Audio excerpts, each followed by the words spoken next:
Hello, and welcome to the Contingency Plan. This video is in regards to traveling during a survival situation.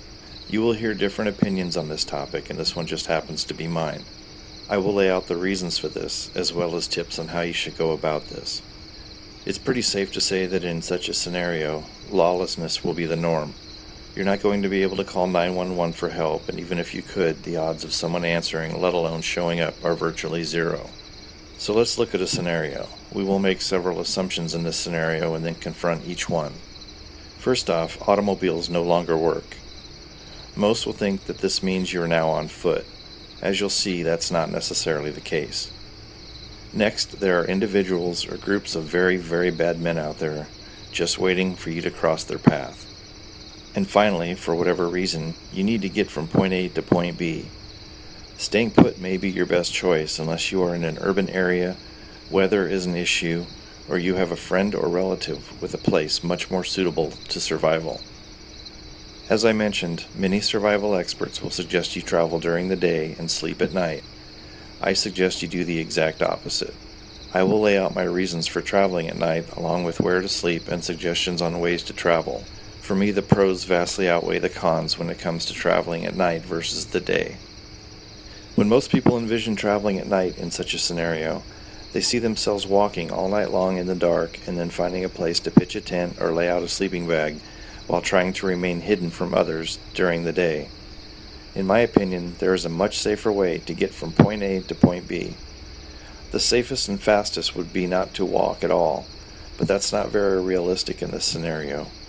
Walking to where you want to go should be one of your last resorts. If you must walk, do not walk directly on roads whenever you can avoid it. You don't want to find yourself in a scenario where you're walking down a road at night, see headlights approaching, and suddenly need to get off the road and hidden. If you haven't noticed, virtually every rural road is lined with fences. Take a look the next time you're out driving in the country and you will be amazed at how seldom you won't see a fence just off the side of the road.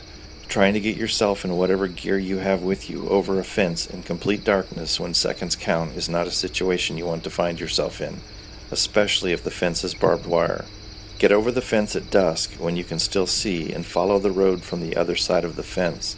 If you come to a perpendicular fence, as indicated here by a red line, you have time to get over it carefully or to take your time and cut the fence without worrying about the approaching headlights. An even worse choice of travel at night is by bicycle. This mode won't allow you to travel on the other side of fences and will force you to use the very roads you should be avoiding because 9 times out of 10, that's where the people will be. It will help you cover ground much quicker, but is going to present a definite problem when you see those headlights coming your way off in the distance, or you happen to ride right up on a group of others walking down the road in the dark. There is a preferred method of traveling at night that should get you at least part of the way to where you need to go, but it will take some preparation, and that is by canoe.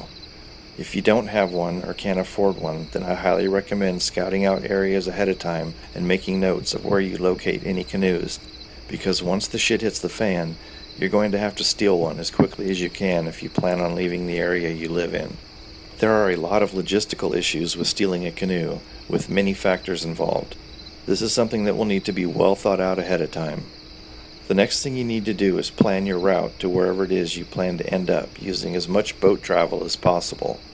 This may appear to add a lot of distance to your overall trip, but traveling by canoe is going to cover a lot more ground a lot quicker than walking. So your real journey is actually only from the point where you will need to abandon your canoe and walk the rest of the way. Plan on hiding your canoe somewhere near the riverbank just before dawn and then finding a place to sleep. It would suck to come back that night to find your canoe missing. The bottom line is that you're either walking the entire way or using a canoe to do some of the work. How you go about this is up to you and depends on many factors. Now let's talk about sleeping during the day. Your best bet is not to sleep outside. You should find a house or office building to break into, hopefully one that is no longer occupied. Many office buildings will have couches, which will be tempting. I would look for a basement or access to the roof if the weather permits sleeping outside. If you find a house to sleep in, I recommend getting into the attic. You can also get into the crawl space as a last resort. Do not sleep in one of the rooms in the house. You are going to be exhausted during this trip, probably more exhausted than you have ever been, and you will be tempted to just sleep in the first spot you find. Be smart and look for a roof, attic, or crawl space so you can get the rest you need with as little chance of being discovered as possible. Remember also, it's going to be very difficult to know exactly where you are on your trip.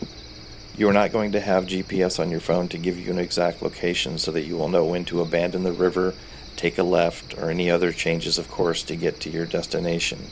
The best way to overcome this is by locating landmarks on whatever route you decide on and use those as indicators of when you need to make course corrections along the way. Thanks for watching, and feel free to subscribe to our Facebook group at the link below in the description. Peace.